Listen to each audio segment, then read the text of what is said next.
Every great band has a song that defines them, and sometimes one they can never return to. For AC/DC, that song is both a thunderous anthem that captured everything they were and everything they lost. It's a long way to the top if you want to rock and roll wasn't just another rock song. It was their story, raw, funny, dangerous, and achingly real. The sound of working-class rebellion bursting through a world polished by commercial pop. Every note carried sweat, laughter, and grit, the heart of a band that refused to pretend. And when those bagpipes cut through the guitars, it wasn't just sound anymore. It was identity. It was AC/DC declaring to the world, we're not polished. We're not perfect. We're unstoppable. For over 40 years, they've never performed it again. No reunion, no tribute, no anniversary could bring it back. That song remains frozen in time, untouched, unrepeated, and untouchable.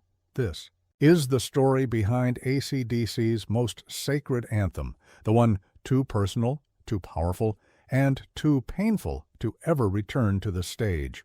The anthem of the working man before fame. AC/DC lived every line of It's a Long Way to the Top. It wasn't fantasy, it was autobiography. In 1975, the band was still scraping by. Australia's pub circuit was brutal. Long drives, low pay, and beer-soaked stages where fights were more common than applause. But in that chaos, the band became unbreakable. That song became their calling card. Not because it glorified success, but because it mocked it. Frontman Bon Scott wasn't singing about glory. He was warning anyone chasing fame that it came at a price. People think it's all limos and champagne, he once laughed, but it's really vans, hangovers, and long nights. Where other bands tried to look stylish, AC/DC doubled down on truth. Their riffs were simple, their rhythms were relentless, their lyrics pure, unfiltered honesty. That honesty became their greatest strength. It made them the people's band, funny, fearless, and real. Bon's voice carried both exhaustion and mischief. He could turn struggle into laughter. Hotel, motel, make you want to cry. A wink at every word. It was defiance disguised as comedy. As guitarist Malcolm Young later said, we weren't singing about being stars. We were just telling the truth. The bagpipes and the bravado, what made the song legendary, wasn't just its message. It was that sound. A blend of power chords and Scottish pipes that shouldn't have worked, but somehow did. Bon had once played drums in a pipe band as a teenager in Fremantle. When producer George Young joked about adding bagpipes to the track, Bon laughed, but decided to give it a try. I couldn't remember how to play them properly, he joked later. I just blew till I nearly passed out. But out of that chaos came something no one had ever heard before. A roar that sounded ancient and electric all at once. The pipes clashed with guitars, the past colliding with rebellion, and the result was pure AC/DC, fearless and unforgettable. Those pipes weren't just a nod to Bon's heritage. They were defiance made sound. The moment the song hit TV, audiences didn't laugh. They cheered. It was proof that rebellion could be both loud and melodic. And when Bon played those pipes live, his grin said it all. He knew he'd created something impossible to copy. After Bon's death, the bagpipes were never used again. They weren't just his instrument, they were his exclamation mark. To play them without him would have been wrong. The sound died with him. But the legend didn't. The night the voice fell, silent February 1980. Bon Scott's death changed everything. It wasn't just the loss of a singer, it was the loss of AC/DC's heartbeat. Suddenly, It's a Long Way to the Top felt prophetic.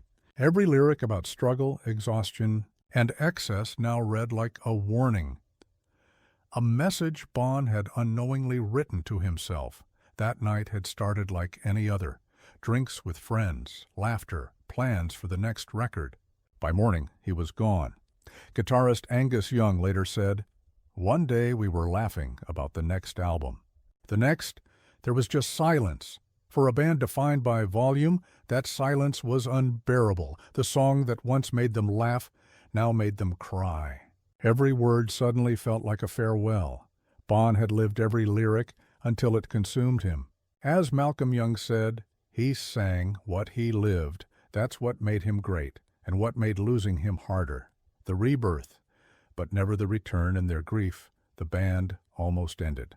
But then came Brian Johnson, a working-class powerhouse from Newcastle. He didn't try to replace Bon, he honored him. He understood what that song meant. When he joined, one rule was clear. It's a long way to the top would never be played again, not out of fear, out of respect. Johnson said later, "You don't sing another man's story. You let it live where it belongs."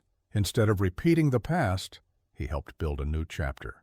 The result was Back in Black, an album that turned pain into power, grief into greatness, silence into sound. Every riff carried Bon's ghost, every scream his spirit, but that one song stayed silent, because it wasn't meant for anyone else to sing. The ghost in the setlist every tour, fans still beg for it. "Play it," they chant, but Angus always shakes his head, for that one's Bon's. And the crowd understands, for AC/DC, our refusing to play that song says more than any encore ever could. It's their way of honoring the man who gave them everything. That silence has become sacred. It's louder than applause, heavier than any riff. Some call it superstition. Others call it respect. But within the band it's an unspoken law. As Angus once said, that song had Bon's fingerprints all over it. Playing it without him wouldn't be real. And AC/DC never faked anything. Not pain, not joy, not sound. The song that lives without being played decades later. The song still haunts them, not as a memory, but as a living pulse beneath everything they play. They've never needed to perform it again, because they've been living it ever since. Every concert, every riff, every mile on the road, it's still there. Bon's laughter echoes in Angus's solos. His defiance burns in every lyric Brian Johnson sings. The song became both prophecy and legacy, a reminder that greatness is earned 1 mile. One riff, one scar at a time. Angus once said, "You just keep walking till the lights go out." And that's exactly what they've done. It's a long way to the top isn't gone. It's just evolved. It's the heartbeat beneath every show, a ghost that doesn't fade, a truth that refuses to die. Some songs live louder in silence, and this one will echo forever. If you believe some songs never die, they just grow quieter with time, you already understand the heart of rock. I'm your host from Legend Uncovered, and this was the story behind the song AC/DC Will Never Play Again. Please don't forget to subscribe and hit the bell icon.